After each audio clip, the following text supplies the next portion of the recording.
tous et bienvenue au récap de l'actualité de cette semaine. J'avoue que cette semaine n'a pas particulièrement été gaie. Mais ne soyons pas pessimistes, il y a quand même eu un peu de joie.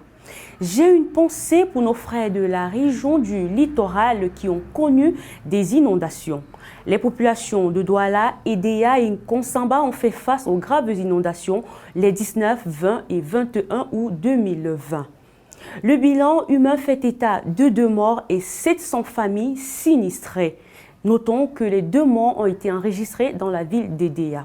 Ces sinistrés ont donc reçu la visite du ministre de l'administration territoriale. Paul Atangadi a demandé qu'ils déguerpissent de leur résidence. Il a profité de l'occasion pour leur offrir du matériel de couchage et des produits de première nécessité. Je me suis quand même posé une question. Où est-ce qu'ils vont mettre ce matériel qu'ils ont reçu du ministre de l'administration territoriale? Je m'attendais à ce qu'un endroit soit aménagé pour accueillir ces sinistrés. Mais bon, quelques jours avant ces inondations, l'Observatoire national des changements climatiques annonçait des fortes pluies dans cette région et ailleurs. Ceci veut dire que des pluies comme ça, il y en aura davantage. Alors, soyons prêts.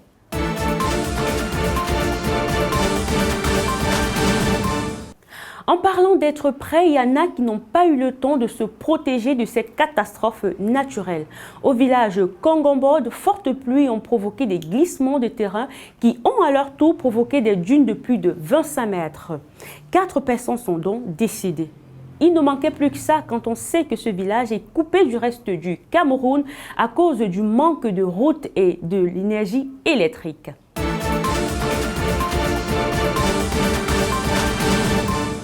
Des zones où il manque d'électricité ou des routes, on en trouve dans toutes les régions du Cameroun.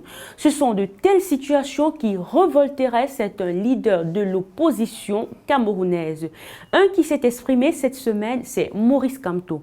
Le leader du MRC entend lancer une gigantesque campagne d'appel au départ du chef de l'État, Paul Biya. Au cours d'un point de presse organisé lundi 24 août 2020 à Yaoundé, Maurice Kamto a mis en garde le pouvoir contre la convocation du collège électoral en vue de la tenue des élections régionales. Le MRC pose donc 2 conditions à la tenue de ces élections, à savoir la résolution de la crise anglophone par la mise en place d'un cessez-le-feu et l'ouverture d'un vrai dialogue politique national inclusif.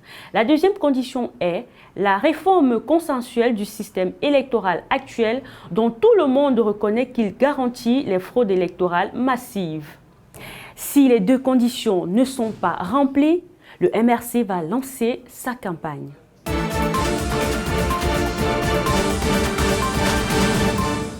Nos routes continuent de faire des morts, 5 morts et plusieurs blessés. C'est le bilan d'un accident de la circulation qui s'est produit non loin de Bizar, dans la région du Nord, le 27 août 2020. Un autre accident qui a fait 2 morts, c'est celui qui s'est produit au boulevard du 20 mai après la collision de 2 véhicules dans la nuit du 24 au 25. Nous invitons davantage à plus de prudence sur nos routes.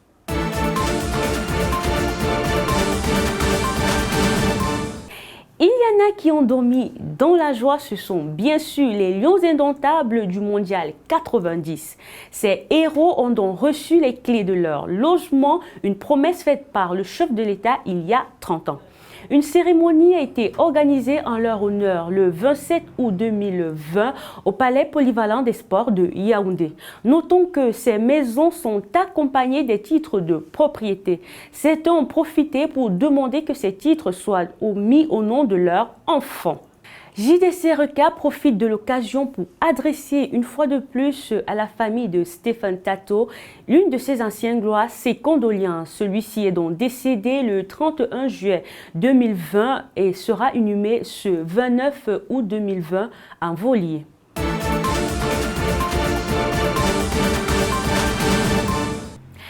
Terminons donc avec un peu de sourire avec ce concert live en ligne qu'organise l'UNICEF le samedi 29 août 2020. C'est pour soutenir les enfants dont les vies ont été bouleversées par le coronavirus que l'UNICEF a décidé d'organiser ce concert. Vous trouverez donc comme stars Cindy Emade, Stanley Eno, Ulrich Takam, Steve Panchak, Indira et bien d'autres. Je vous invite donc à vous connecter massivement ce 29 août 2020 dès 20h.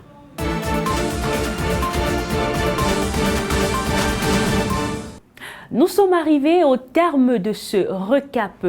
Portez-vous bien et retrouvons-nous la semaine prochaine pour un autre recap de l'actualité. Ciao, ciao!